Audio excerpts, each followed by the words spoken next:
नमस्कार। वेबिनार में जुड़े सभी लोगों का स्वागत है। आज गिरनारी मंडल का 803 वेबिनार है, वेबिनार नंबर 803। आज के वक्ता हैं मध्य प्रदेश के जबलपुर से डॉक्टर सुशील कुमार उपाध्याय साहब, जो आज मध्य प्रदेश की विभिन्न जनजातियां द्वारा रोगों के उपचार हेतु अपनाए जाने वाले पारंपरिक ज्ञान एवं पद्धतियों का दस्तावेजीकरण एवं वैज्ञानिक सत्यापन के बारे में वक्तव्य देंगे। डॉक्टर सुशील कुमार उपाध्याय साहब का परिचय ऐसा है, जो भूतपूर्व x deputy director national medicinal plants board, project coordinator and nodal officer हैं CSR, और Shri Aurobindo medical sciences, traditional healer, ethno medicinal study, identification, documentation and scientific validation, tribes of Madhya Pradesh, and rare, endangered, threatened, ethno-medicinal plants, conservation, protection and sustainable harvesting of ethno-medicinal plants, especially used by tribal of Madhya Pradesh. तो मध्य प्रदेश के जो जनजाति लोग हैं, उसके द्वारा जो इस्तेमाल किए जाने वाला जो प्लांट्स का जो उपयोग है, पारंपरिक ज्ञान है, उसके बारे में वक्तव्य देंगे डॉक्टर सुशील कुमार उपाध्याय साहब। डॉक्टर सुशील कुमार उपाध्याय साहब से अनुरोध है कि वो अपना वक्तव्य अब शुरू कर सकते हैं। नमस्कार सर, जय धन्वंतरी। नमस्कार सभी को, नमस्कार, मेरा प्रणाम। आज का सब कुछ डॉक्टर आचार्य साहब ने बता दिया जो है मेरा क्या टॉपिक है और किस विषय पे मुझे वक्तव्य देना है और आपके साथ रूबरू होना है जो है, क्योंकि बिना हम लोग आपस में कोई संवाद किए जो है विवेक नहीं मिलता है। जब विवेक तभी होता है जब हम आपस में कोई चर्चा करते हैं जो है, संतों के साथ में, अच्छे लोगों के साथ, वैद्यों के साथ में करते हैं। पहला हमारा ये है कि आज जो है विश्व पर्यावरण दिवस है, और मुझे याद है कि 1988 से मैं विश्व पर्यावरण दिवस को थोड़ा सहयोग करके और उसके साथ जुड़ के मैं मना रहा हूँ। काफ़ी 40 साल हो गए लगभग, और मैंने इस विश्व पर्यावरण दिवस में देखा कि मैंने क्या किया। मैंने आज चिंतन मंथन किया उसको कि विश्व पर्यावरण दिवस हर साल मनाता हूँ तो मैं करता क्या हूँ। तो मैंने देखा कि जब शुरुआत में, जब 1988 में जब विश्व पर्यावरण दिवस मना रहा था, तो उस समय भी मैं प्लांटेशंस को जोर देता था। दूसरा जो है कि उस समय गाजर घास की समस्या थी, तो गाजर घास उन्मूलन कार्यक्रम में जुड़ा रहा जो है। उसके 10 वर्ष बाद में जो है कि कुछ समझ में आया कि ये जो हमारा प्लास्टिक है, ये भी एक प्रदूषण का बहुत बड़ा बिंदु है। तो इस बिंदु पे भी हमने जो है प्लास्टिक के खत्म करने का, उसको बटोरने का काम किया, लेकिन उसमें ऐसा नहीं लगा कि मैंने बहुत बड़ा कुछ काम कर दिया। वो प्लास्टिक को जो है, बस हम लोगों ने साफ सफाई और प्लास्टिक को हटा के कूड़ेदान में डालने का काम किया। लेकिन धीरे धीरे थोड़ा समझ विकसित हुई, और समझ जब विकसित हुई तो हमको लगा कि जो पर्यावरण का जो मूल कारण है, जो जिसके प्रदूषण का जो है उसमें रक्षा हम कैसे करें। तो फिर हमने जो है कि रूरल एरिया का जो हमारा इन्वायरमेंट है और अर्बन एरिया का इन्वायरमेंट है, उसको भी थोड़ा सोचने लगा कि किस तरह से हम काम करेंगे जो है।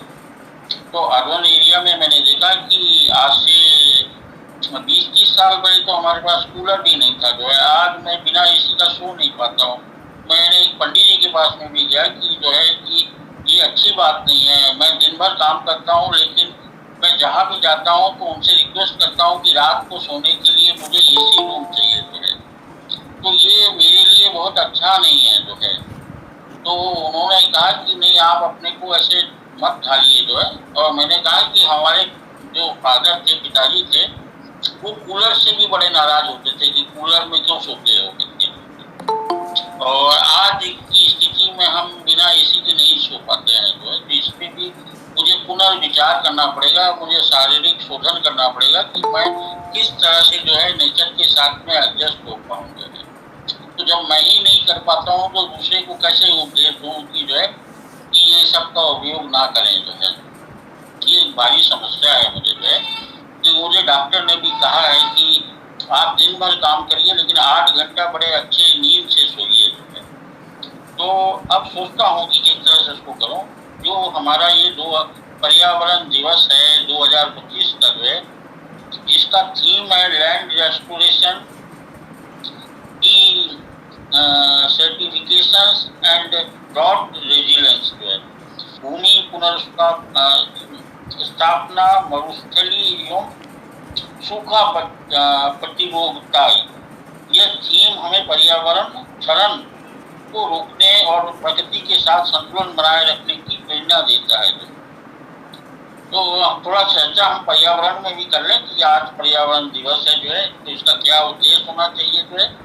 तो इसका मुख्य जो उद्देश्य है, हमारा जो उद्देश्य लोगों में पर्यावरण संरक्षण की जागरूकता को बढ़ाना, भूमि सुधार और हरियाली की पुनर्स्थापित करना, सूखा और जल संकट के प्रति चेतना विकसित करना, बच्चों और युवाओं को प्रकृति से जोड़ना। ये बड़ा महत्वपूर्ण है कि हम यदि आज की डेट पे जो हमारे बच्चे हैं, स्कूल के बच्चे हैं, जो युवा हैं, उनको पर्यावरण के प्रति बड़ी जागरूकता पैदा करनी पड़ेगी। और वही एक ऐसा सेना है जो आगे चलकर कुछ कर पाएंगे। हम जो है, हम लोग तो ठीक है, हम उनको जो है कि मार्गदर्शन और रास्ता दिखा सकते हैं, लेकिन आगे चलकर उन्हीं को ही करना है, उन्हीं को फेस करना है जो है। हम देख रहे हैं कि दिन प्रतिदिन जो है कि हमारा जो तापमान है वो बढ़ता जा रहा है। दूसरा जो है कि जो हमारा बरसात है, जो मैं आज से 40 साल पहले देखता था, आज देखता हूँ तो वो जो है कि 20% पे आ गया है जो है। और जो भी बरसात होता है, चाहे वो हमारे वन क्षेत्रों का भी बरसात है, तो वहाँ भी बरसात मैंने देखा है कि बड़े तेजी से आता है, फिर बंद हो जाता है जो है। और पहले आज से 20-30 साल पहले जो बरसात होता था वो लगातार होता रहता था जो है, और बड़े धीरे धीरे होता रहता था, जिससे भूमि उसको जो है जल को शोषित कर लेती थी। इन सब कारणों से देखा कि हमारा जो जंगल है वो 0.4 डेंसिटी से कम हो गया है।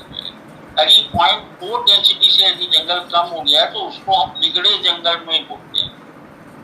और दूसरा, जहां तक पानी का सवाल है, यदि हमारा जंगल बहुत अच्छा होगा तो हमको निरंतर पानी मिलता रहेगा। और जंगल यदि नहीं अच्छा होगा तो हमारा पानी का कमी आ जाएगी। जहाँ तक मैं जिस जगह पे रहता हूँ, जबलपुर में, नर्मदा जी के किनारे, नर्मदा जी का जो उद्गम है वो अमरकंटक है। उसी से लगा हुआ अमरकंटक, डिंडोरी और मंडला जिले लगे हुए हैं। ये बड़े घने हुए जंगल थे, लेकिन अभी 20-30 सालों में वो जंगल धीरे धीरे उसकी घनत्व कम होती जा रही है। तो यदि वो कम हो जाएंगे तो जो भी पानी जो हमको जबलपुर में आता है नर्मदा जी का, वो सिर्फ वही वहीं से आता है। अमरकंटक से होते हुए डिंडोरी मंडला होते हुए हमारे पास जबलपुर आता है। तो वहाँ का यदि जंगल खत्म हो जाएगा तो गुजरात तक का पानी जो है कम हो जाएगा। तो एक जो हमारा स्रोत है पानी का जो है, जहाँ से पानी आता है, सबसे बड़ा हमारा दायित्व बनता है पर्यावरण में जो है। जहाँ तक मेरा सोच है कि हमको वो जो स्रोत है उस स्थान को सुरक्षित और अक्षय रखने की जरूरत है, जिससे कई राज्यों को पानी जल मिलता रहेगा। तो ये हमारा जो है कि पर्यावरण दिवस में हमारी सोच बढ़ानी होगी, और हमें जो है कि जो जनजातीय लोग हैं तो उनके भागीदारी के साथ में जंगल में काम करने की आवश्यकता भी है। ये सुंदर दास माने जी जुड़े हुए हैं जो है। हेलो सुंदर, हेलो सुंदर, बोलो बोलो बोलो। ये हमारे बहुत अच्छे कार्यकर्ता हैं वहाँ के डिंडोरी के जो है। आपकी आवाज नहीं आ रही, आप उसको चालू करो ना, माइक चालू करो। हाँ माइक जी चालू। सर, नमस्कार सर। हाँ नमस्कार नमस्कार। आप कुछ बोलिए जो मैं बोल रहा था, जो इसके नर्मदा जी के बारे में और वहाँ के जो बेगा जनजाति है उनके बारे में बताइए आप। जी सर, अभी हमारे डिंडोरी डिस्ट्रिक्ट में जो बैगाचक एरिया है, तो बैगाचक एरिया में जो है एक वर्क चल रहा है जो वृक्षारोपण को लेकर है, फलदार पौधे। तो ये लगभग जो है 230 किसानों को लेकर जो है हम यहाँ पर जो है वृक्षारोपण कराए हैं, और सभी किसान जो है वो अपने बैगा जाति के हैं। और ये जो है एक योजना है, इस योजना के तहत जो है हम बैगा जाति को लाभान्वित कर रहे हैं, और जितने पौधे हैं वो सब ग्राफ्टेड पौधे हैं, और पौधों में जो है मुख्य रूप से गुआवा है और मैंगो का, जो लगभग यानी 3 साल के अंदर जो है पूरी तरह से ये फलवंत हो जाएंगे, और इसके द्वारा जो है बैगा जनजाति का एक आमदनी का स्रोत बनेगा। तो अभी तो 230 किसानों को लेकर ये हमारा काम चल रहा है, और सर लोगों के मार्गदर्शन के अनुसार अभी कार्य जो है अच्छा चल रहा है। यही मेरी एक थैंक यू। ये सुंदर जी है हमारे बेगा क्षेत्र में जो है, ये बजाज रेंज में जुड़े हुए हैं, और 2016 जी हाँ 2016 से इनको मैंने अपनी परियोजना में लाया था। उस समय डीएसटी की परियोजना चल रही थी हमारी जो है, और आज वो नबार्ड का काम कर रहे हैं जो है, और नबार्ड में भी इन्होंने जल्दा बोना वगैरह लिया हुआ है, आधा एकड़ करके वो एरिया है, और नबार्ड में बाड़ी प्रोग्राम होता है। तो बाड़ी प्रोग्राम के अंतर्गत वो बता रहे थे कि हमने अभी 270-280 कुछ किसानों को लेके बाड़ी में जो हम फलदार वृक्ष लगाए हैं, और उसके जो फेंसिंग है उसमें उन्होंने औषधि पौधे वगैरह लगाए हैं। लेकिन हम जब नबार्ड का जो बाड़ी प्रोग्राम अन्य जगह पे जब करते हैं तो उसका स्ट्रक्चर अलग होता है, लेकिन हम ट्राइबल्स के साथ में जब करते हैं तो बड़ा चैलेंजिंग होता है, क्योंकि ट्राइब्स कभी भी बहुत जल्दी से कोई भी परियोजना को एक्सेप्ट नहीं करते हैं। आदिवासी क्षेत्रों में जो बाकी में जो है समर्पित भाव से काम करते हैं। मैं अभी भी लोगों को ये बोलता हूँ कि वही व्यक्ति हमारे साथ जुड़कर आए जो समर्पित भाव से काम करे और निस्वार्थ भाव से काम करे। वो यदि आके बोलता है कि आपके साथ काम करेंगे तो मेरे को नौकरी कहाँ मिलेगी, मेरे को डिग्री कहाँ से मिलेगी, और फिर मैं आगे चल कैसे करूँगा, कि भाई कि ये सब चीज़ें जो है हमारे यहाँ जो आदिवासी जनजाति और वनों के साथ काम करते हैं, तो इसमें यदि इस तरह की आपकी भावना होगी तो आप आगे सफल नहीं हो पाओगे। पर्यावरण दिवस पे मैं चाहूँगा कि ये एक मेरा संदेश है कि सभी को जो है पर्यावरण दिवस में सभी लोगों को जनजातीय समूह के साथ में जुड़कर और उनसे आप संपर्क करें। संपर्क करना मतलब कि सिर्फ संपर्क करने से नहीं होगा, संपर्क के बाद में उनके साथ आपका जुड़ाव हो और आप उसके साथ जुड़ें, और जुड़ने के बाद तीसरा जो है कि आप उसके साथ में आत्मीय इंटरेक्शन होना चाहिए, जो है कि उनको लगे कि ये हमारा आदमी है और हमारे अच्छे के लिए सोचते हैं जो है, और हमारे अच्छे भविष्य के लिए सोचते हैं। तो इस तरह का आत्मीय इंटरेक्शन होना चाहिए। दो नंबर से संपर्क आपका हो, दूसरा जुड़ाव आपका हो, और तीसरा आत्मीय आपके साथ कनेक्शन हो उनके साथ, तो तब जाके आप कुछ कर पाएंगे। अब हम अपना जो टॉपिक हमारा है उस पर मैं बात करूंगा। तो मेरा पहला स्लाइड दिखाने की कोशिश करेंगे जो है, प्लीज जोशी साहब हमारा फर्स्ट स्लाइड दिखाइए। हाँ, ये पहला स्लाइड है हमारा, इसमें हमारा टॉपिक है मध्य प्रदेश के विभिन्न जनजाति द्वारा रोगों के उपचार हेतु अपनाए जाने वाले पारंपरिक ज्ञान एवं पद्धति का दस्तावेजीकरण एवं वैज्ञानिक सत्यापन, मतलब उसका डॉक्यूमेंटेशन होना बहुत जरूरी है और उसका साइंटिफिक वैलिडेशन का। अब आप बोलेंगे कि डॉक्यूमेंटेशन क्यों होना चाहिए, क्योंकि अभी हम देख रहे हैं कि जितने भी हमारे ट्रेडिशनल हीलर्स हैं उनके बच्चे कोई इंटरेस्ट नहीं ले रहे हैं। पूरा हमारा सेंट्रल इंडिया में मैंने विजिट करके देखा कि उनके बच्चों का कोई इंटरेस्ट नहीं है इस विधा को लेकर। तो अभी उनके बच्चे इस पे नहीं आएंगे तो उनका जो भी ज्ञान है वो पीढ़ी दर पीढ़ी हुआ है, तो उसका भी डॉक्यूमेंटेशन नहीं करेंगे तो वो विधा जो है वो खत्म हो जाएगी। तो अभी इसका डॉक्यूमेंटेशन करना बहुत जरूरी। दूसरा चैलेंजिंग ये है कि उनके बच्चों को किस तरह से इस विधा में जो उनका ट्रेडिशनल हीलर से जो करते आ रहे हैं जो है उसको किस तरह से हम मोल्ड करके इस विधा में लेके आए। दूसरा जो है कि हमारा साइंटिफिक वैलिडेशन जो है कि वो जो कुछ भी हमारे जो ट्रेडिशनल हीलर्स हैं वो दावा करते हैं कि हम ये पौधे का छाल देते हैं, इसकी पत्ती देते हैं और इसका फल देते हैं, फूल देते हैं, जड़ देते हैं, तो उससे जो है कैंसर ठीक हो जाता है, बीपी ठीक हो जाता है, हार्ट डिजीज ठीक हो जाता है, डायबिटीज ठीक हो जाता है, चर्म रोग ठीक हो जाता है। तो ये जो कुछ भी वो देते हैं तो उसका एक साइंटिफिक वैलिडेशन होगा तो उनको वॉलंटरी सर्टिफिकेट स्कीम के अंतर्गत लाना बहुत सरल हो जाएगा जो है। तो दूसरा जो पार्ट हमारा है वो साइंटिफिक वैलिडेशंस का है। तो ये टॉपिक इन दोनों चीजों से हमारा जुड़ा हुआ है, एक तो हमारा डॉक्यूमेंटेशन और दूसरा हमारा उसका साइंटिफिक वैलिडेशन। देखिए साइंटिफिक वैलिडेशन जो है बहुत सरल तरीके से नहीं हो सकता है, तो क्लिनिकल ट्रायल चाहिए उसके लिए, दूसरे उसके लिए लेबोरेटरी चाहिए कि उसमें जो कुछ भी पौधा हम लेके आए तो उसमें मालूम हो कि उसके अंदर क्या क्या एक्टिव इंग्रेडिएंट है, जो कंटेंट क्या क्या है, क्या वो कंटेंट जो उसमें मिलते हैं क्या उस रोग के लिए वो सही पाए जा रहे हैं कि नहीं पाए जा रहे हैं। तो उसका क्लिनिकल ट्रायल भी हम कर लें और उसका एक्टिव इंग्रेडिएंट देख के पर्टिकुलर डिजीज के विरोध जो है हम उसका साइंटिफिक एनालिसिस भी कर लें जो है लेबोरेटरी में। तो उसके लिए आपको बहुत अच्छी लेबोरेटरी होनी चाहिए जो हमारा Aurobindo hospital, Shri Aurobindo medical science है।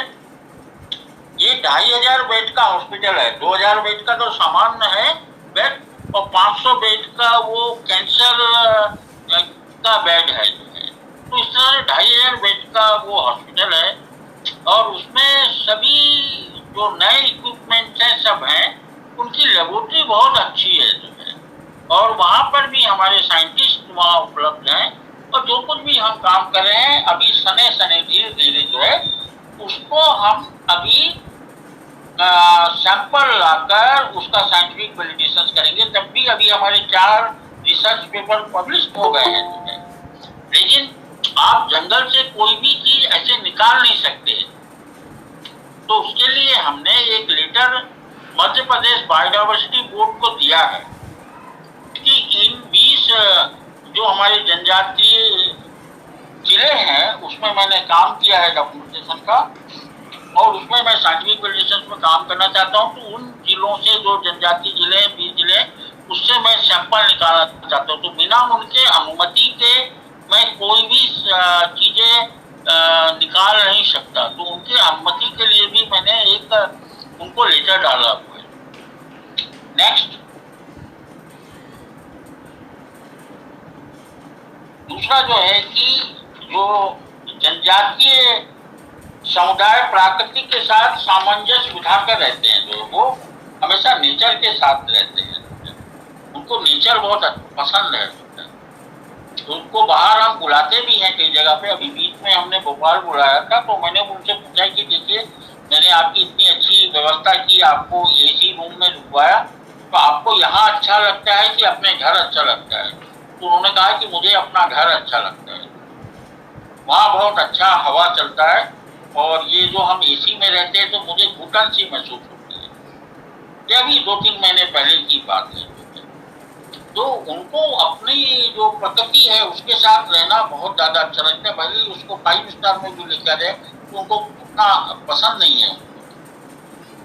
और यह उनकी संस्कृति, पौधे की लोक औषधि उपयोग, धार्मिक विश्वास, अनुष्ठान, त्योहार, रीति रिवाज और परंपराओं के मुक्त रूप से लेने वाली प्रथाओं की एक श्रृंखला में परिलक्षित होती है। तो उनका जो कल्चर है और उनका जो लोक औषधि पौधों का जो उनका ज्ञान है, उसका उपयोग है, और धार्मिक अनुष्ठान में या त्योहारों में जो प्रकृति से जुड़कर वो रहते हैं जो है, तो वही उनकी चैन के साथ में उनका जुड़ा हुआ है जो। और अपनी पारंपरिक प्रथाओं और ज्ञान के माध्यम से जनजातीय लोग पर्यावरण और जैव विविधता के संरक्षण में मदद करते हैं। तो ये आप निश्चित सोच लीजिए कि जनजाति कभी भी जो है पर्यावरण को नुकसान नहीं पहुंचाती है, जैव विविधता को नुकसान नहीं पहुंचाती है। तो आप पूछेंगे कि ऐसा क्यों है कि जब वो नुकसान नहीं पहुंचाती तो ये जंगल कैसे 0.4 डेंसिटी का हो रहा है? ये 0.4 डेंसिटी का इसलिए हो रहा है, जो बिगड़े जंगल में बन रहा है, इसमें बाहरी तत्व का बहुत बड़ा हाथ है। क्योंकि ये लोग क्या करते हैं कि जो बाहरी लोग हैं, इनको कोई भी जो मटेरियल चाहिए जंगल से जो है, वो अपरिपक्व अवस्था में ही इनको प्रलोभन देके जो है उसको निकाल लेते हैं। तो जब आप अपरिपक्व अवस्था में किसी चीज को निकालेंगे, हरा बहरा आंवला को निकाल लेंगे, तो उसका पुनर्स्थापन कैसे होगा जो है? क्योंकि जो हमारा हार्वेस्टिंग सिस्टम है वो ये कहता है कि किसी भी पौधे का 70% से ज्यादा आप कोई दोहन नहीं कर सकते जो है। कहीं 30% आपको चिड़िया और उनके लिए छोड़ना पड़ेगा। कुछ जो नीचे गिरेंगे तो वन प्राणी के लिए छोड़ना पड़ेगा जो आके खाएं। और वो लोग जो चिड़िया खाते हैं या हमारे वन प्राणी खाते हैं, वो कोटिंग के द्वारा वो कहीं ना कहीं उसके बीज को फिर से निकाल देते हैं जो है। तो वो उसका प्रोसेसिंग हो जाता है, और वो बीज जब जंगल के किसी जगह पे गिरता है तो वो पौधे का रूप धारण कर लेता है। लेकिन आज की स्थिति में लोग, मैंने देखा कि वो 100% उसको निकाल लेते हैं। तो ये उनका कारण नहीं है, ये जो बाहरी तत्व हैं ये आके जो है कभी कभी 24 घंटे में रात में आ जाते हैं और पूरे रात भर इनको पैसे वैसे देके उसका दोहन करते हैं जो है। लेकिन उनके जो जनजाति, उनके संस्कृति में, उनके विचार में कभी ऐसा नहीं है जो है। जो कभी बुजुर्ग लोग हैं उसको रोकते हैं कि ऐसा नहीं करना चाहिए। ये अध्ययन जनजाति के लोक औषधि के बारे में पारंपरिक ज्ञान और आधारित है जो है। तो हमने जो कुछ भी स्टडी किया है, ये हमारा जो पारंपरिक ज्ञान है, जो ट्रेडिशनल नॉलेज है, उसको ही लेके हमने डॉक्यूमेंटेशन किया। ये परियोजना में पारंपरिक ज्ञान, औषधि प्रथाओं और बीमारियों के इलाज का दस्तावेजीकरण किया गया। तो इसमें हमने जो भी फॉर्मेट में भरा कि कौन कौन से औषधि पौधे हैं, वो किन किन रोगों में काम आते हैं, कौन से जो हमारे ट्रेडिशनल हीलर्स हैं वो किस रोग के विशेषज्ञ हैं, और वो किस पौधों को देते हैं, और पौधों के किस भाग को देते हैं, और कितनी मात्रा में देते हैं।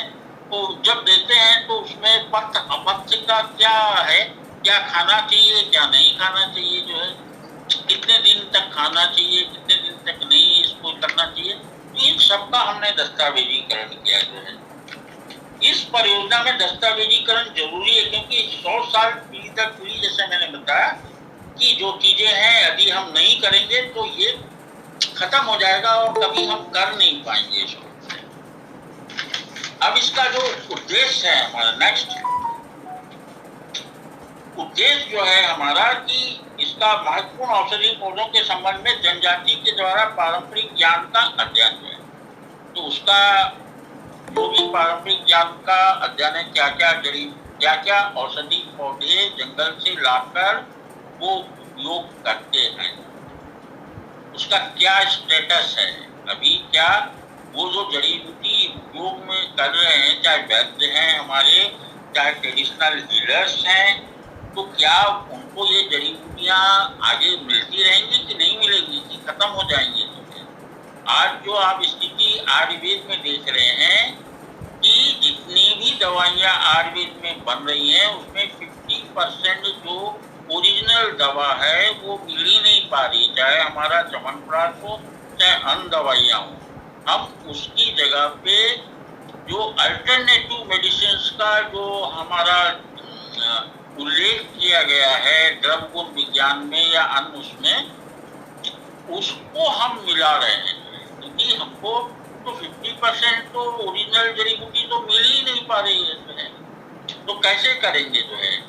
और ये भी जो हमारे वैद्य हैं इनका भी यही है कि बोलते हैं कि साहब पहले बहुत सरलता से मिल जाती थी, लेकिन अभी उतनी सरलता से मिलती नहीं है।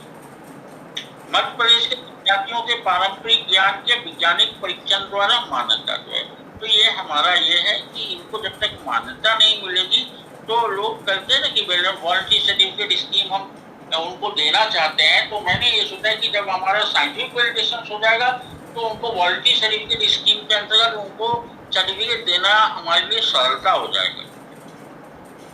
पारंपरिक औषधि प्रणाली में प्रयुक्त पौधों का वर्तमान स्थिति का दस्तावेजीकरण जो है ये हम नहीं कर रहे हैं, इसमें बहुत अच्छे से कार्य कर रहे हैं। पारंपरिक चिकित्सक के लिए स्वैच्छिक प्रमाणीकरण योजना जो वॉलंटरी सर्टिफिकेट स्कीम्स है उसको कैसे हम कर सकते हैं जो है, इस पे भी हमारी ये चल रहा है जो है। पारंपरिक औषधि ज्ञान को रखने वाले व्यक्ति की पहचान और उनका दस्तावेजीकरण।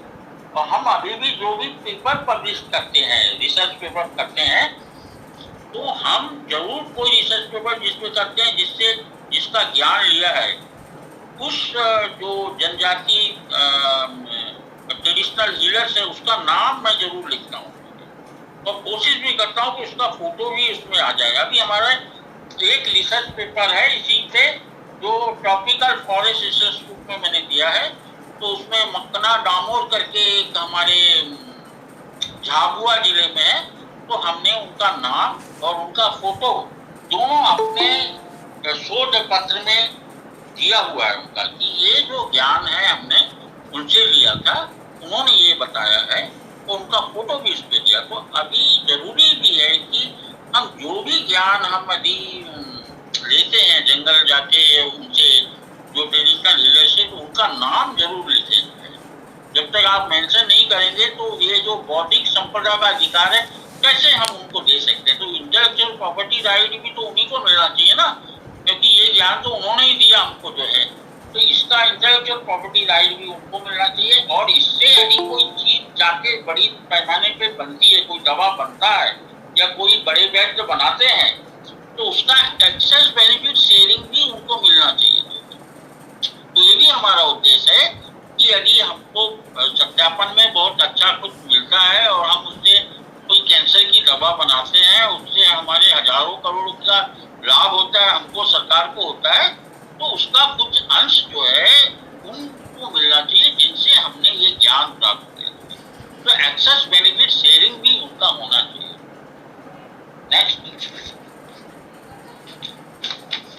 नेक्स्ट हाँ, इसमें ये जो हमने डॉक्यूमेंटेशन किया है, इसमें हमने 20 जनजातीय जिले लिए मध्य प्रदेश के, जिसको हमने 5 जोन में बांटा है। तो पहला जोन जो हमारा था बेगा वाला क्षेत्र का था, उसमें अनूपपुर, डिडोरी, मंडला, शहडोल, उमरिया वाला था, जो हमारा बेगा जनजाति का क्षेत्र था। तो ये जोन क्रमांक 1 था हमारा जो है। दूसरा जोन हमारा था सीधी सतना, इसमें कौल और मवासी और कुछ गोंद थे जो है। तो ये दूसरा जोन था हमारा। सीधी का कुसमी एरिया था, सतना का मझगवा वगैरह और चित्रकूट वाला एरिया मैंने किया था। तीसरा जोन था जिसमें हमने छिंदवाड़ा और नर्मदापुरम, बैतूल और सिवनी लिया। इसमें एक तो हमारा छिंदवाड़ा में पातालकोट के भारिया जनजाति आ गए थे, बैतूल के कोरकू लोग आ गए थे और कुछ हमारे इसमें गोंड आदिवासी वगैरह इसमें थे जो है। तो इनको लेके हमने तीसरा जोन पे अध्ययन किया था। चौथा जोन था हमारा शिवपुर शिवपुरी जो है, जिसमें सहरिया ट्राइब्स हमारे थे जो है। तो ये चौथा जोन था हमारा जो है। और पांचवा जोन था जो हमारा अलीराजपुर, झाबुआ, धार, खंडवा वाला एरिया था, जिसमें भील, भिलाला, पटेलिया ये वाले जनजाति हमारे इसमें आए थे। तो ये मध्य प्रदेश का नक्शा मैंने दिखाया है। इसमें हमने इस नक्शे में हमने 20 आदिवासी जनजातीय जिले का चयन करके इसमें हमने काम किया। नेक्स्ट, इसमें जो जनजाति थे एक तो भील, भिलाला, कोरकू, भारिया, सहरिया, बेगा, गोंड, कोल और मवासी जो है। तो ये जनजाति जो थे इनको हमने इसमें लिया जो है अपने डॉक्यूमेंटेशंस में और हमारे साइंटिफिक वैलिडेशन एरिया में। इन जनजाति हमारे इसमें शामिल है। नेक्स्ट, ये मध्य प्रदेश के जिले में जो जनजाति थे, अमरकंटक वाला जो था वो बेगा जनजाति का था। डिंडोरी में भी बेगा जनजाति, मंडला में भी बेगा जनजाति थे। सीधी के कुसमी में बेगा, कोल और गोंड जनजाति मिले हमको। सतना, चित्रकूट और मझगवा में कोल, गोंड और मवासी जनजाति मिले। छिंदवाड़ा, पातालकोट में भारिया जनजाति हमको से हमने वार्तालाप किया। बैतूल में कोरकू और गोंड थे। सिवनी में गोंड थे। शिवपुर और शिवपुरी में सहरिया जनजाति थे। अलीराजपुर, झाबुआ, धार में भील और भिलाला थे। और खंडवा के कालीभीत में कोरकू थे, ताकि वो कालीभीत वाला जो एरिया वही बैतूल में चला जाता है, तो कोरकू जनजाति वाला क्षेत्र है। नेक्स्ट, ये जनजाति का मैंने बता ही दिया जो है कि इन क्षेत्रों में हमने काम किया। इसमें मैं नोडल ऑफिसर था और मेरे साथ में ये टीम मिलकर काम की जो है। इसी पांचों जोन में हमने इसी तरह से टीम बनाकर हमने काम किया जो है।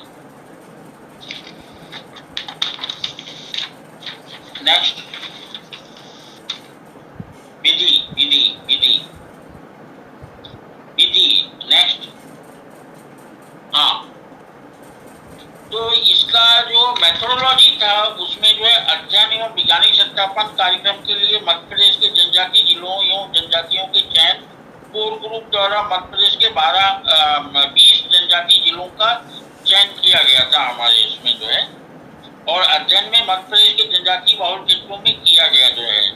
और इसमें हमने क्या किया कि एक फॉर्मेट बनाया था। उस फॉर्मेट में कौन से जनजाति हैं, उसका वहाँ पे कौन जो ट्रेडिशनल हीलर्स है और वो कौन कौन से ट्रेडिशनल, उनका नाम, और वो ट्रेडिशनल हीलर्स किस रोग का इलाज करते हैं और वो रोग में कौन सा औषधि पौधों का उपयोग करते हैं। वो औषधि पौधे कहाँ से लाते हैं, क्या उन्होंने अपने बाड़ी में लगा रखा है या जंगल से लेके आते हैं, जो है कितनी मात्रा में देते हैं, और उसमें पत्त अपत्य का क्या उनका ये है। तो ऐसे करके हमने इस मेथोडोलॉजी में जो है कि हमने इस विधि का उपयोग करते हुए, और इसके अलावा जो है कि हमने ये भी देखा कि ये रीति रिवाज में कौन से पौधों का उपयोग करते हैं जो है अपने जैसे कि जब बरसात नहीं होता है तो ये महिलाएं और बच्चे जो है जामुन के डंडे को अपने सर के ऊपर में मुकुट बना के ऐसे बांध लेते हैं और जल पानी बरसात के लिए फिर वो वहाँ पे लोक नृत्य करते हैं जो है। और ये देखा गया है कि वो लोक नृत्य जो करते हैं जिसमें गायन करते हैं तो उसके बाद निश्चित तौर पे बरसात होती है जो है। तो ये जो कई परंपराएं हैं, शादी ब्याह में भी जिनके अपने पौधे होते हैं जिनको वो संरक्षित रखते हैं और उन पौधों को पूजा पाठ में लेके आते हैं, जिससे उनका जो भी जो त्योहार है या उनका शादी विवाह का कार्यक्रम है वो बहुत अच्छे से और सफल पूर्वक और सतत अच्छे से चलता रहे जो है। तो इसमें उनकी जो मान्यता है पेड़ पौधों को लेके जंगलों के अंदर जो है वो बहुत अलग तरह का है। जैसे अभी आपको कई चीजें मैं बताता हूँ जो आपको कहीं किताब में नहीं मिलेगा।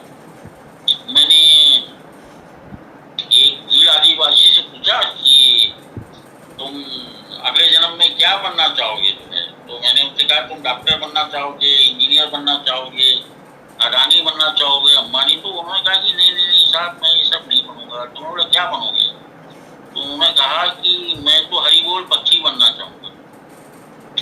तो मैं बड़ा आश्चर्य हुआ, मैं बोला ये हरी बोल पक्षी क्या होता है? तो हमारे साथ में वन विभाग के कर्मचारी भी थे। मैंने बोला कि ये जो हरी बोल पक्षी बोल रहा है ये क्या है? तो मैं कहा कि साहब ये जो हरी बोल पक्षी जिसका नाम ये ले रहे हैं, ये हरी बोल पक्षी जो है ये जो बड़े चोंच वाले होते हैं जो है उनको बोल रहे हैं जो है, जिसको हम लोग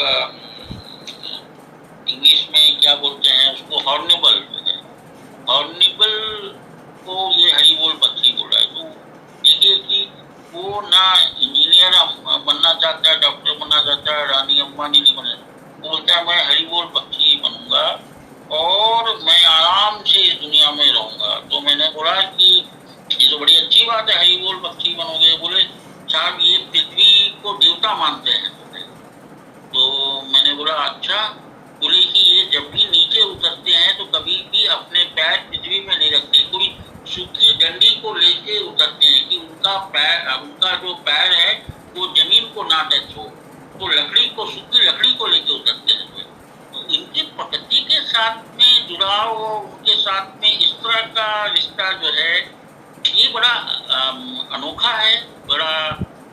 और इस पे हमको और स्टडी अध्ययन करने की जरूरत है कि इस तरह की जो सोच है जो है आपको हमारे अंदर तो बड़ा पैसे को जो कलयुग है अर्थव्यवस्था को लेके ही लोग सोचते हैं मैं इतना धनी हो जाऊं, मेरे पास 10 कार हो जाए, ये हो जाए जो है।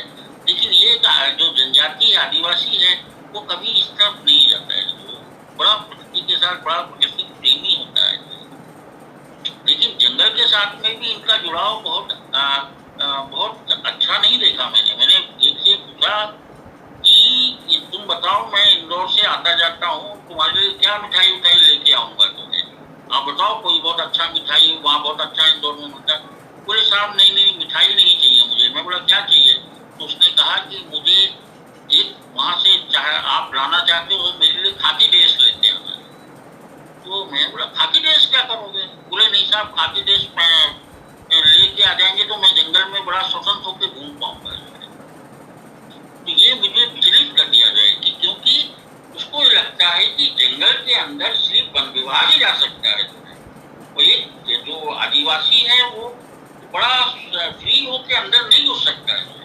तो ये बड़ी विडम्बना है। ये जो लड़की दोनों के बीच में वन विभाग और जनजाति के बीच की जो ये दरार है इसको खत्म करना पड़ेगा। ये जबकि वन विभाग में कभी ऐसा नहीं कि किसी जनजाति को आप किसी उसकी आवश्यक सामग्री को लेने के लिए आप रोक सकते हो, ये कहीं भी लॉ में नहीं दिया है वन विभाग ने। वो स्वतंत्र है, जो हमारा जितना भी वन ग्राम है वहाँ के जनजाति है वो स्वतंत्र अंदर जाके अपने आवश्यक की जो वस्तुएं हैं वो ला सकते हैं। कुछ जैसे टिम्बर उम्बर है जिनका अपना जो नेशनल ये है जो राष्ट्रीयकृत पौधे हैं उसको तो नहीं कर सकते, लेकिन आप जितने भी औषधि पौधे हैं या जो भी हरा बैठा आंवला है इनकी जरूरत की चीजें बड़े स्वतंत्र पूर्वक अंदर जा सकते हैं। लेकिन इनके अंदर में अभी भी ये भावना है कि मैं स्वतंत्र रूप से अंदर नहीं जा सकता हूँ, सिर्फ वन विभाग नहीं जा सकते। तो ये गलत अवधारणा है। जो इस अवधारणा को खत्म करने के लिए भी मैं बहुत सा काम कर रहा हूँ। ये अवधारणा उनके अंदर में ऐसा नहीं रहना चाहिए। जनजाति क्षेत्र में औषधि पौधों के नमूने लाए जाएंगे, जो भी उसका है उसको लाएंगे। उसके लिए मैंने अभी एक लेटर भी डाल दिया। मैंने बताया मध्य प्रदेश बायोडायवर्सिटी बोर्ड को दे दिया है, वहाँ से जैसे भी होगा तो हम लोग लाके उसका परीक्षण करेंगे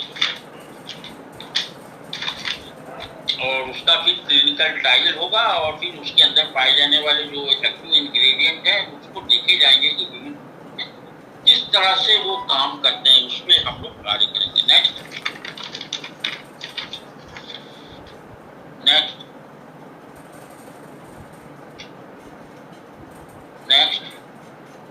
हाँ, ये जो वन संरक्षण में जो उनके जो गोत्र हैं ये बहुत महत्वपूर्ण है। जितने भी गोत्र से जुड़े हुए जो पौधे हैं, जैसे उनका मेधा, पारगी, कलमी, मेरा, तो ये जो गोत्र हैं इसे केकड़ी या कलम पौधे जुड़े हुए हैं। तो ये गोत्र वाले कभी भी केकड़ी को जो है, पुराना पिन्नाटा जो है और कलम जो है, ये हल्दू जो है, इसको जो है भगवान मानते, देवता मानते, कभी इसके पौधों को काटते नहीं है। तो उसी तरह से जो दूसरे भी गोत्र हैं जिसमें पीपल जुड़ा है, हिल्ली जुड़ा है, आमली जुड़ा है और बिल्ली मतलब जो है बेल का पौधा है, बांस का पौधा है, मोहन है जो है, पीपल है, जामुन है, आम है, ये ऐसे विभिन्न प्रकार के हजारों वनस्पति इनके गोत्र से जुड़े हैं और जिस गोत्र से जो पौधे जुड़े हुए हैं उसको ये संरक्षित करते हैं। तो ऐसे गोत्र से हजारों पौधों का संरक्षण होता है। तो कभी भी जो जनजाति है वो तो पौधों का संरक्षण करता है। तरीका अलग हो सकता है कि एक बेगा का संरक्षण का तरीका अलग होगा और एक गोंद का संरक्षण का तरीका अलग होगा, सहरिया का संरक्षण का तरीका अलग होगा, तरीके अलग हो सकते हैं, लेकिन संरक्षण तो संरक्षण है। विनाश तो हम लोग करते हैं, जनजाति कभी भी विनाश नहीं करते हैं। तो इनके सब जो पौधे हैं जो हमारे जंगलों में, सब वो देवी देवताओं से जुड़े हुए पौधे हैं, उनके गोत्र से जुड़े हुए पौधे, उनके त्योहार से जुड़े हुए पौधे हैं, उनके रीति रिवाज से जुड़े हुए पौधे हैं जो है। तो वो कभी भी इन पौधों का कभी भी जो है काटते नहीं है। तो ऐसे बहुत से एंथ्रोपोलॉजिकल स्टडीज में उसका एक दायरा अलग होता है। जो हमारे वैद्य हैं उनका सोचने का दायरा अलग होता है जो है। तो मैं जहाँ तक यहाँ पे जो एक्सप्लेन कर रहा हूँ वो सीधे जो हमारे वैद्यगण हैं, बुद्धिजीवी हैं, उनके लिए मैं बताने की कोशिश कर रहा हूँ। नेक्स्ट, ये हमने विभिन्न बीमारियों के इलाज करने वाले जो वहाँ के ट्रेडिशनल हीलर्स हैं जो है, जैसे महाराज मकवान है, मनसू मारिया हैं, मियाँ परमार हैं, बच्चीलाल चौहान है, इन सब का भी मैंने सब ये नोट किया जो है। और ये जितने भी लोग हैं अलग अलग जिले से, ये तो ये जितने भी हमारे ट्रेडिशनल हीलर्स हैं जो है, इनका कितने वर्ष का अनुभव है और अनुभव के साथ ये कौन सा पौधा इनके पीढ़ी दर पीढ़ी उपयोग करते हैं और किस बीमारी के लिए उपयोग करते हैं, इनको मैंने अपना दस्तावेजीकरण किया है, उसको नोट किया हुआ है कि ये किस पे एक्सपर्ट है। बहुत से जो हमारे ट्रेडिशनल हीलर हैं वो कैंसर के एक्सपर्ट हैं, कुछ ट्रेडिशनल हीलर्स हैं जो कि अस्थमा के बहुत अच्छे दवा देते हैं, कुछ बिच्छू और सांप काटने की बहुत ज्यादा अच्छी दवा देते हैं। ऐसे कई गांव हैं जहाँ पे सांप और बिच्छू काटने की दवा मिलती है जो है। कई जगह पे ऐसे हैं जो डेंगू के बुखार की दवा देते हैं, कुछ ऐसे हैं जो कि सर्पदंश के लिए ही बड़ा फेमस है। तो ऐसे अलग अलग लोग, अलग अलग हमारे ट्रेडिशनल हीलर्स हैं जिनका एक्सपर्टाइज है एक अपने अपने रोगों में। तो उसका भी मैंने जैसे इसमें पूरा दिखाया नहीं हूँ, मैंने थोड़ा सा एक स्लाइड दिखाया हूँ। इस तरह का मैंने उनका दस्तावेजीकरण किया है। ऐसे करीब जो है 500 लोगों का किया है मैंने। नेक्स्ट, ये स्लाइड मैंने हिंदी में बना नहीं पाया था क्योंकि आज ही मुझे कहा गया ये पर्यावरण दिवस है। अनिल पटेल जी का फोन था मेरे पास में कि डॉक्टर साहब आज आप कर देंगे तो अच्छा है, क्योंकि आज पर्यावरण दिवस है तो बहुत अच्छा लेक्चर होगा। तो मैंने कुछ स्लाइड को कन्वर्ट नहीं कर पाया हिंदी में जो है। तो मैं कोशिश करूंगा कि इसको मैं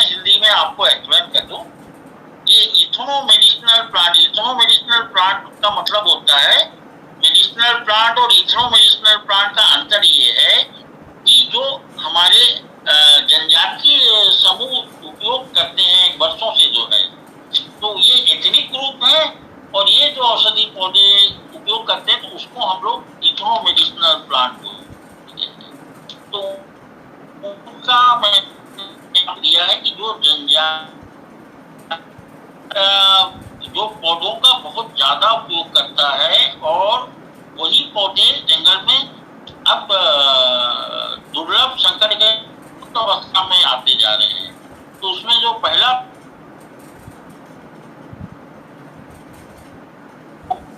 तो बेटा है, ये भी खत्म होने की कगार पे। पौधा है बीजा शार। अभी इसकी इतनी डिमांड है बीजा की जो है कि बीजा के गिलास की डिमांड विदेशों से मेरे पास आती है कि हमें बीजा के गिलास भिजवा दीजिए सर। जो है वो लोग पाउंड में या डॉलर में पैसा देने को भी तैयार है, क्योंकि उन्होंने देखा कि बीजा के गिलास से पानी पीने से उनका डायबिटीज बहुत अच्छा कंट्रोल हो गया। जिसका डायबिटीज 300 350 होता था वो 160 140 पे आके हो गया।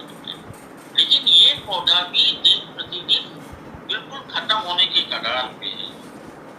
तीसरा है हल्दू। हल्दू को बहुत से जनजाति जो है अपने देवी देवता के श्रेणी में रखे हुए हैं, और हल्दू बहुत मेडिसिनल वैल्यू वाला पौधा है, और हल्दू भी जो है खत्म हो रहा है। तो ये पौधे बड़े नोट कर लें कि कौन कौन से ऐसे पौधे हैं जो वनों से या हमारे जनजीवन से खत्म होते जा रहे हैं। तो मैदा हो गया, बीजा हो गया, हल्दू हो गया, अर्जुन भी खत्म हो गया। क्योंकि अर्जुन छाल आप लोग सबको मालूम है कि जो हमारा बीपी को कंट्रोल करना हार्ट के लिए बहुत अच्छा है जो है, लेकिन अर्जुन छाल का इतना उपयोग होने के कारण से जो है तो जो टर्मिनेलिया अर्जुना है वो खत्म होता जा रहा है। मैं लोगों को बताता हूँ कि जो अर्जुन की नई पत्तियां जो निकलती हैं उसमें अर्जुनिन बहुत होता है जो है, तो आप ये छाल मत काट के उसकी पत्ती का उपयोग करें। मैंने कई फार्मास्यूटिकल्स को भी बोला जो है कि छाल उपयोग मत करिए, वो बैन भी है, लेकिन उसके बावजूद भी जो है कि उसका जो डिमांड है पूरा वर्ल्ड में बहुत ज़्यादा है जो है, उस हिसाब से रीजनरेशन नहीं हो पा रहा है। तो पौधे जल्द से जल्द खत्म होते जा रहे हैं, तो उसका रीजनरेशन देखना पड़ेगा। क्योंकि जो अर्जुन है ये जो हमारा नदी नाला वाला एरिया होता है, पानी वाला एरिया होता है, उसके किनारे होता है। फिर इसके अलावा जो हर्रा है, हर्रा भी खत्म होने के कगार पे है, और ये महत्वपूर्ण औषधि पौधा है, त्रिफला के लिए बहुत अच्छा है जो है। कावड़ा का तो इस्तेमाल बहुत ज़्यादा होता है आजकल। तो मैंने अभी किसी ने बताया कि कावड़ा गोंद की लड्डू जो बनते हैं वो पूरा विदेश चला जाता है।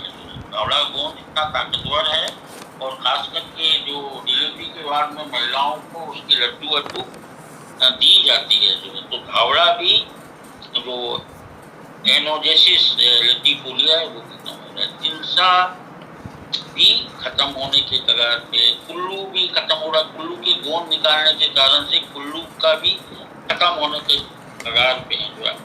आसन भी बहुत इंपॉर्टेंट पौधा, टर्मिनेलिया एलिप्टिकल, ये भी खत्म हो रहा है। सोनपाटा सेवनाक जो है it is a very important plant, ये रसगुल्ला रिस्ट में इसका जड़ देते हैं।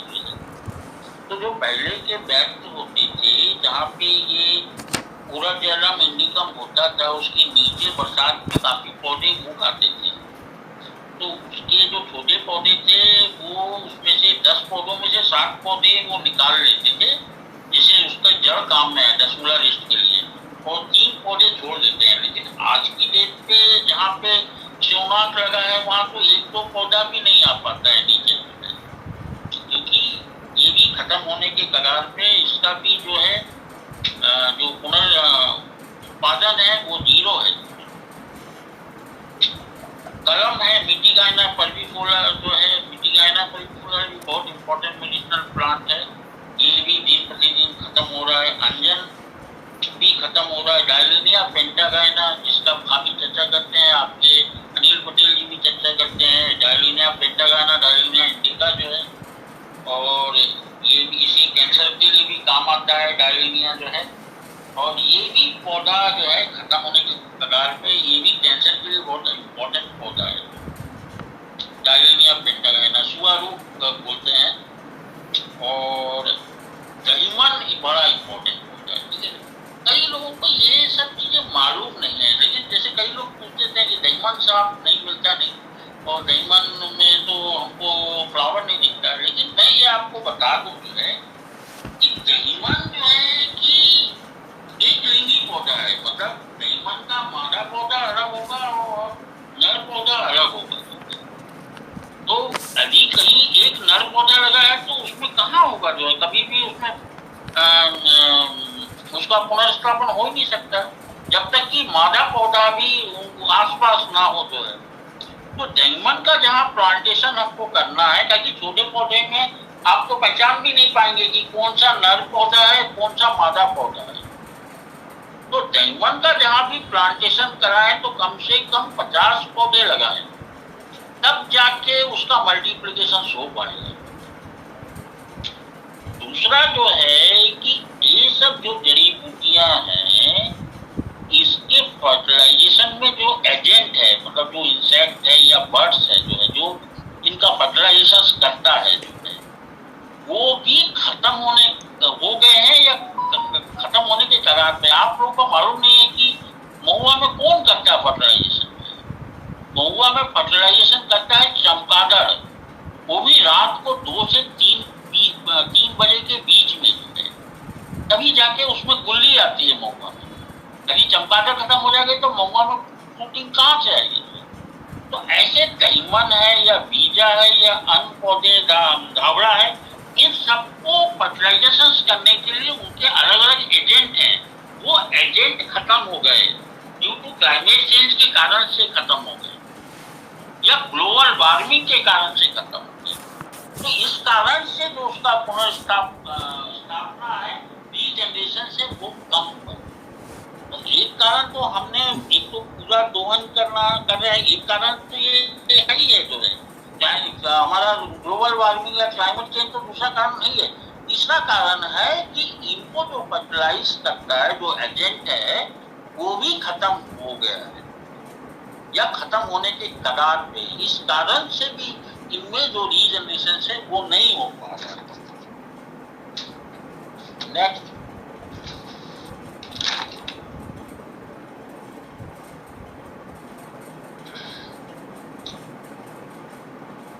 ये सब पौधे हैं जिसके बारे में मैंने अभी बात की जो है। ओरोजाइलम इंडिकम है जो है, और ओक्लोस्पर्मम डेलियोसम है जो है, आकड़ इसको बोलते हैं, टर्मिनेलिया अर्जुना है। ये सब पौधे जो है, ये जो ऐसे 22 पौधे हैं, इनका संरक्षण बहुत जरूरी है। तो इसको किस तरह से संरक्षित करेंगे, तो इसको संरक्षित करने के लिए वन विभाग भी नहीं कर सकता।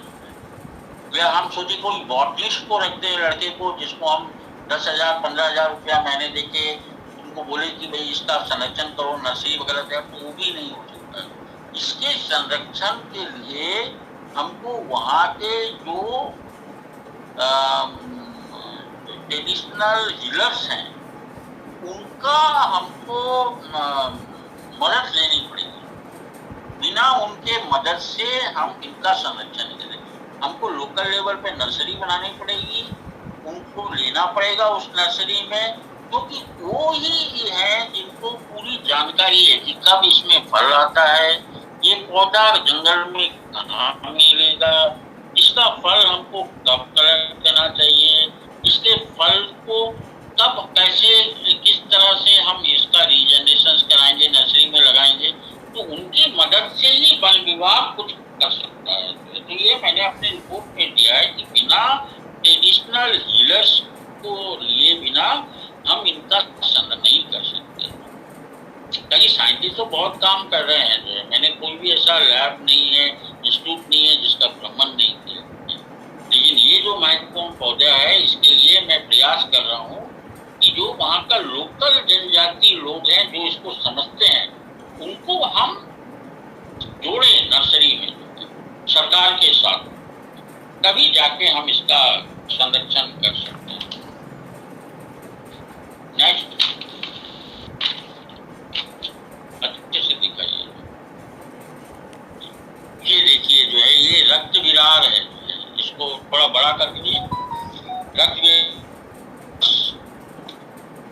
ये कैंसर की महत्वपूर्ण है। ये हमको अनिल पटेल साहब बोल रहे थे कि कहाँ मिल पाएगा, इसका चाहिए तो प्रोग्राम से ये गंधमर्दन से क्या है मैंने जो है का ये पौधा है और ये कैंसर के लिए बहुत महत्वपूर्ण है और ये खत्म होने के कगार पे है। कुछ पौधे अमरकंटक में भी हैं इसके, और इसके संरक्षण के लिए अभी हम बना रहे हैं कि किस तरह से वहाँ लोकल नर्सरी में इसको कैसे हम मल्टीप्लिकेशन करें, जो है इसका सीड कलेक्ट करवाएं, इसको जनरेशन रीजनरेशन के लिए, और जंगल के अंदर में गैप प्लांटेशन में किस तरह से करें। नेक्स्ट,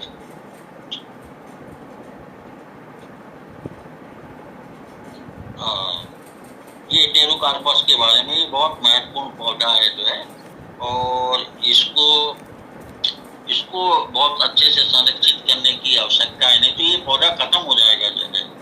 इसके बॉटनिकल नेम लेके थोड़ा सा कई वैद्य लोग ने मुझसे पूछा था जो है, लेकिन जहाँ तक कभी आया कि ये जो रक्त विरार है वो टेरोकार्पस के नाम से, लेकिन इसपे हमको विज्ञान जो हमारा बॉटनिकल नेम है उस पर ज्यादा जोर नहीं देते।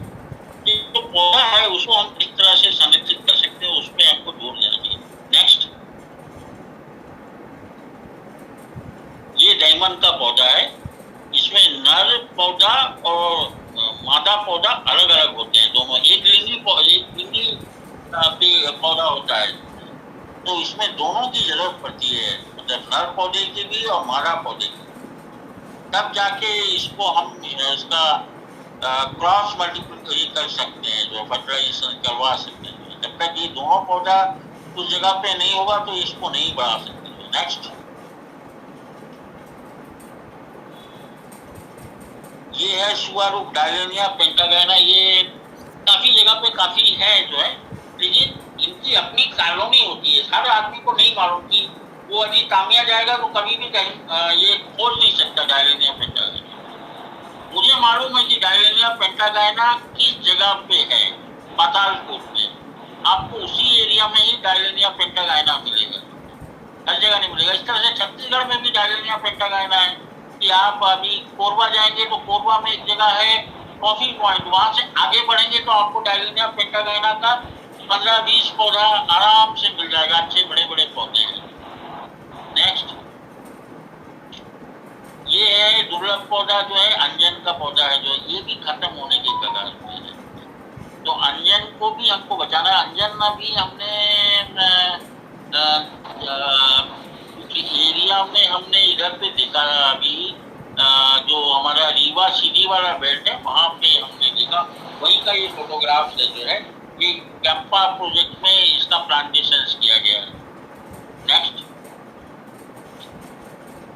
ये अर्ध कपाली है जो है, अर्ध कपाली का पौधा भी बहुत कम हो गया है जो है, स्क्लेरोस्पर्मम, तो इसको अर्ध कपाली को भी हमको बढ़ाने की आवश्यकता है जो ये बड़ा इम्पोर्टेंट पौधा है।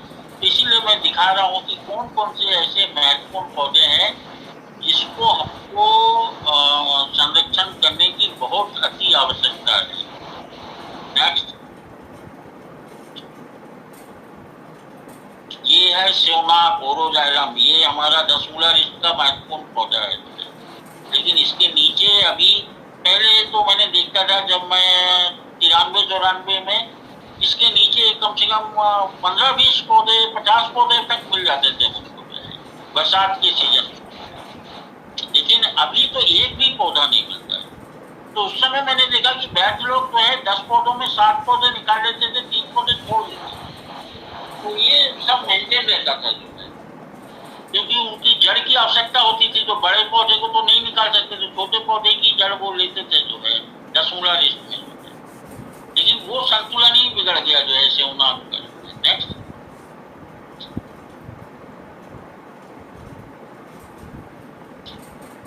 ये है हमारा डिजीज कैटेगरी, इसमें हमने जो लोगों का जो चयन किया था उसमें 5-6 रोग इम्पोर्टेंट लिए थे हमने, जिसमें हमारा कैंसर मुक्त ये था, दूसरा हमारा ब्लड प्रेशर था, तीसरा हमारा डायबिटीज था, हार्ट डिजीज थे, चर्म रोग था, आर्थराइटिस थे। तो इन डिजीज को हमने कवर कर किया। इसके अलावा भी किसी ने कुछ और रोगों के बारे में बताया तो उसको भी हमने कवर किया हुआ है। तो ये डिजीज कैटेगरीज को हमने, जो हमको ऊपर से निर्देशित किया गया था, तो उसमें 4-5 डिजीज हमको कहा गया था कि इसको जरूर आप कवर करिएगा। नेक्स्ट, ये कंजर्वेशन वाला हमने पहले भी आपको बता चुके थे कि इसका कंजर्वेशन का जो विधि होना चाहिए जो है वो 2 तरीके से हो सकते हैं। एक तो जो है कि हमको नंबर 1 कंजर्वेशन के लिए जो है इनकी मदद लेनी पड़ेगी, ट्राइबल हीलर्स की मदद लेनी पड़ेगी।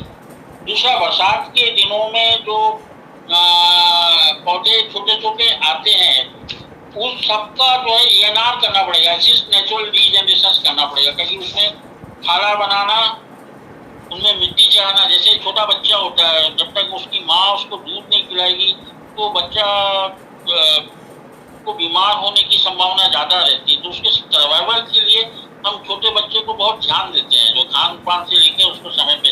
तो उसी तरह जो छोटा पौधा होता है, नन्हा सा पौधा होता है, उसको भी हमें ध्यान देने की जरूरत है। तो ऐसे पौधे को यदि आप थाला बना देते हैं, थोड़ा सा मिट्टी चढ़ा देते हैं, तो जब बरसात में आके पानी जमा हो जाता है तो ऐसा पौधा जल्दी सर्वाइव कर जाता है। तो वो देखा गया है कि कम से कम 70% सर्वाइव कर जाता है, नहीं तो 90% पौधा खत्म हो जाता है, 10% ही सर्वाइव करता है। तो सर्वाइवल के लिए हमको छोटे पौधों को ENR वगैरह कर। तो दूसरा जो है कि बरसात के सीजन में अभी देखा गया जो हमारा ग्लोबल वार्मिंग है या क्लाइमेट चेंज है, जिससे हमारा जो वन है खंडित हो गया है। तो खंडित होने के बीच में गैप हो गया, तो ऐसे गैप प्लांटेशन हमको करना चाहिए। तो ये जो पर्यावरण दिवस हम मनाते हैं, तो ऐसी जो गैप प्लांटेशन है उसकी बहुत आवश्यकता है। तो उन पौधों को वहाँ पे प्लांटेशन करें जो खत्म होने के कगार पे, दुर्लभ संकटग्रस्त विलुप्त अवस्था के जो पौधे हैं, वो हमारा जो गैप एरिया है जंगल का, उसमें जहाँ पे हम ENR नहीं कर सकते वैसे में गैप प्लांटेशन हमको करना चाहिए। नेक्स्ट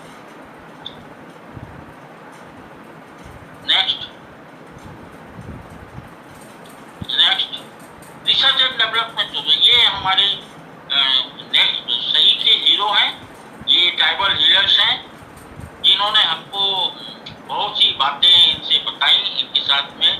तो इनके साथ में सिर्फ संपर्क करने से नहीं होगा कि आप गए संपर्क कर लिए। हमने पहले भी बता चुके हैं कि आप इनसे संपर्क करिए, फिर दूसरा आपका इनके साथ जुड़ाव होना चाहिए, हमेशा इनके साथ बातचीत होनी चाहिए, जुड़ाव। तो दूसरा नंबर संपर्क के बाद जुड़ाव, और तीसरा जो होता है इनके साथ कनेक्शन। तो उनके साथ कनेक्शन का मतलब होता है आत्मीय जो है इनके साथ संवाद होना चाहिए हमेशा जो है, तब जाके आप कुछ प्राप्त कर पाओगे। आप सिर्फ सोच लीजिए कि हमने इनसे संपर्क कर लिया हमारा काम, ऐसा नहीं होता।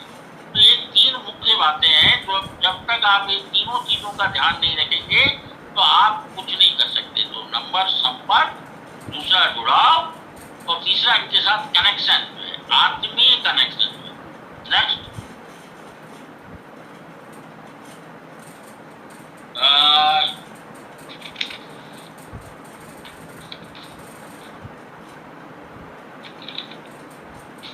ये बड़ा महत्वपूर्ण है कि अलग अलग जगह पे जो ट्रेडिशनल हीलर्स हैं उनको अलग अलग बोलते हैं। जैसे अलीराजपुर, झाबुआ वगैरह धार है, वहाँ बड़ुआ बोलते हैं।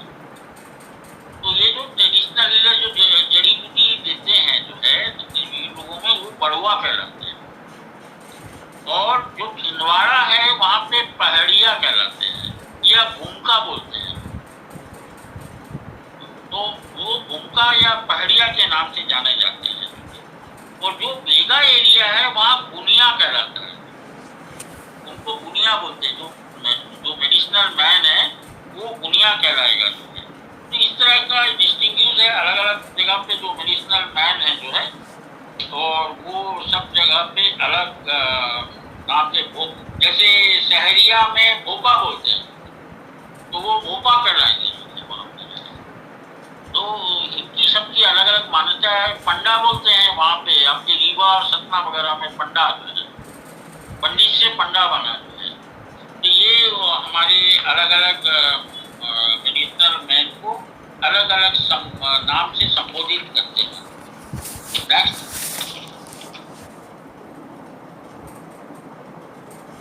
ये हमने अलग अलग जगह पे बैठ के लोगों के साथ संवाद किया जो है।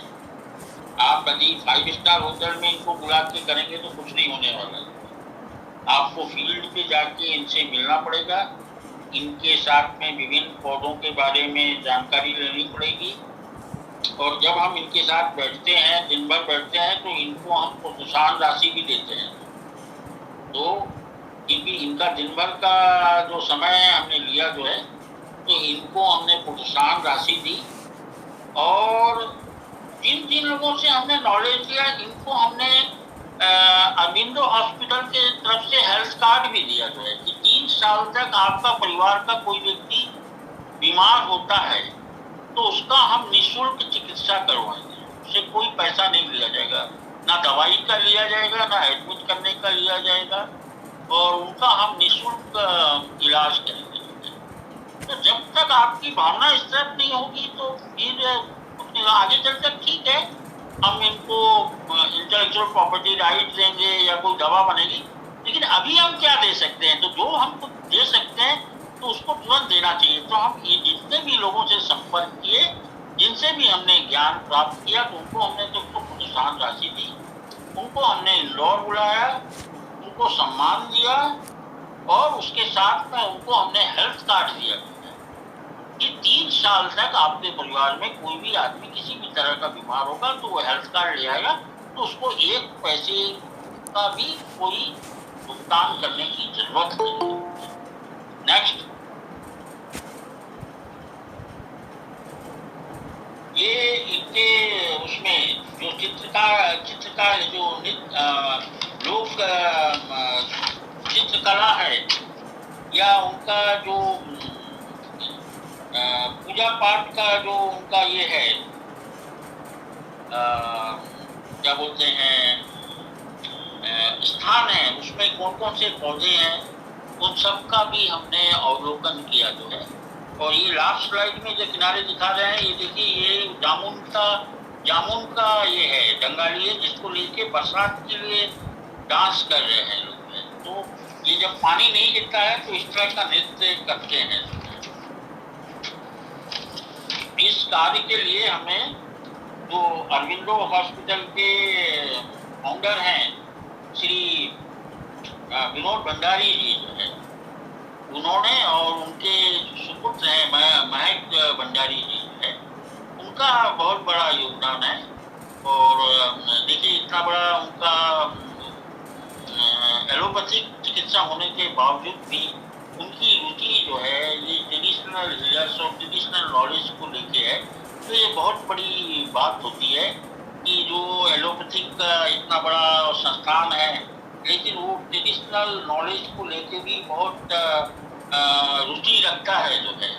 तो मैं उनका सादर नमन करता हूँ कि उन्होंने इतने बड़े एलोपैथिक हॉस्पिटल होने के बाद भी उन्होंने ट्रेडिशनल हीलर्स को लेकर लगातार काम करते जा रहे हैं, और वो आगे भी करते जाएंगे, और उसके विभाग भी बनाएंगे जो है। तो उनका बहुत बड़ा योगदान है। और इसमें डॉक्टर पीसी दुबे साहब हैं, रिटायर्ड फिजिशियन, जिन्होंने अपना बड़ा योगदान दिया। इसके डायरेक्टर हैं इस परियोजना के, जिन्होंने ये 2 साल की जो है मार्गदर्शन दिया और रिपोर्ट बनाने में उनकी मदद की। उसके अलावा फूलकर कॉलेज के संजय व्यास सर हैं जो है, उनका योगदान इसका डॉक्यूमेंटेशन की रिपोर्ट बनाने में काफ़ी रुचिकर था, और हम लोगों ने 520 पेज का एक डॉक्यूमेंटेशन की रिपोर्ट बना के अभी सबमिट कर दी है, और उसका उद्घाटन होना है जो है माननीय मुख्यमंत्री के द्वारा जो है। तो ये सब काम इस तरह से चल रहा है जो है। Thank you very much. शुक्रिया, आभार। डॉक्टर सुशील कुमार उपाध्याय ने आज जो मध्य प्रदेश के जो विभिन्न जनजाति है, ट्राइबल पीपल का जो समुदाय है, उनके द्वारा जो विविध रोगों के उपचार के बारे में बताया। और जो जनजाति लोग है, इथनो ट्राइबल पीपल है, वो इथनो मेडिसिन कैसे इस्तेमाल करते और उसका संरक्षण कैसे करते, इसके बारे में बढ़िया जानकारी दी। शुक्रिया, आभार। सरस बढ़िया रहा वक्तव्य, बढ़िया जानकारी मिली सभी को। शुक्रिया, आभार डॉक्टर सुशील कुमार उपाध्याय साहब का। बढ़िया, सरस।